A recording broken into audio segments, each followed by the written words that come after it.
salah. Punya 9 istri atau punya 11 istri. Berarti kemungkinan besarnya itu apa?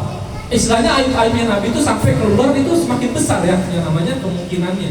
Kalau misalnya kita bandingkan orang yang 1 istri dengan orang yang 9 istri, tapi kita lihat, kita nggak pernah mendengar hal-hal yang buruk yang keluar daripada kalimat daripada istrinya para nabi.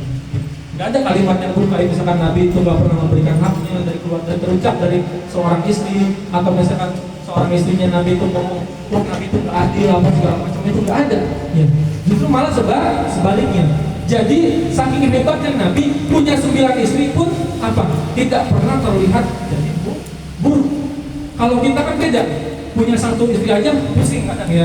Punya 1 istri obrolannya kita kemana-mana, aibnya bisa keluar kemana-mana, tetangga bisa pada tahu, apalah segala macam. Itu bandingkan daripada 1 istri. Tapi Nabi punya 9 istri, nggak ada yang namanya kecacatannya, nggak punya yang namanya keburukan. Itu adalah kehebatan daripada Nabi Muhammad Shallallahu Alaihi Wasallam. Bahkan kenangan yang terbaik yang bisa diterima atau yang bisa dirasakan oleh para istri Nabi itu kenangan apa? Kenangan, yakni kenangan ketika Nabi itu sujud, atau kenangan Nabi itu ketika sholat di hadapan Allah Subhanahu Wa Taala. Ada suatu hadis yang diriwayatkan oleh Sayyidah Aisyah, yang dimana katanya itu Sayyidah Aisyah itu sholatnya itu sampai apa? Sholatnya itu kan, jadi kalau Nabi itu kan punya kamar kecil ya.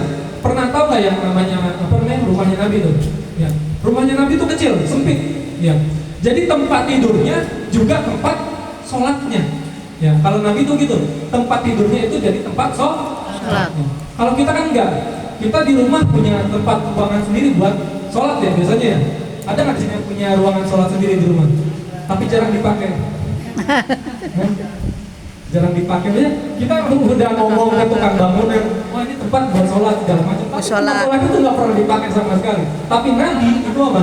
Tempat tidurnya juga merupakan tempat sholatnya. Jadi kita tuh gak usah sok-sokan ya bikin tempat ibadah sendiri apa segala macam biar pengen apa. Soalnya kenapa? Pasti jarang dipakai ya.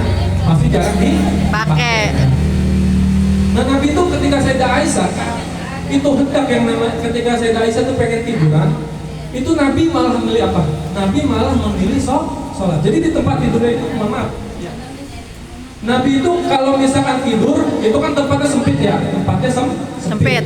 Jadi kalau misalkan mau tidur aja, itu yang namanya Sayyidah Aisyah itu harus menggeser yang namanya kakinya, ya, menggeser yang namanya kakinya. Biar apa? Biar Nabi itu bisa yang namanya melakukan sujud. Jadi kalau misalkan Nabi itu sujud itu nggak muat. Kalau misalkan Sayyidah Aisyah itu selonjoran, tapi kalau kakinya ditekuk itu baru bisa yang namanya sujud. Bahkan ketika Sayyidah Aisyah itu mohon maaf ya, itu kalau misalkan melihat daripada riwayat-riwayatnya atau kisah-kisahnya, itu adalah perempuan yang paling cantik, ya, perempuan yang pipinya itu kemerah-merahan, perempuan yang sangat menggoda lah secara fisiknya. Tapi Nabi Muhammad SAW ketika malam hari bukannya memilih Sayyidah Aisyah, tapi malah memilih untuk melaksanakan sholat padahal di depannya itu ada Sayyidah Aisyah ya, di depannya itu istrinya.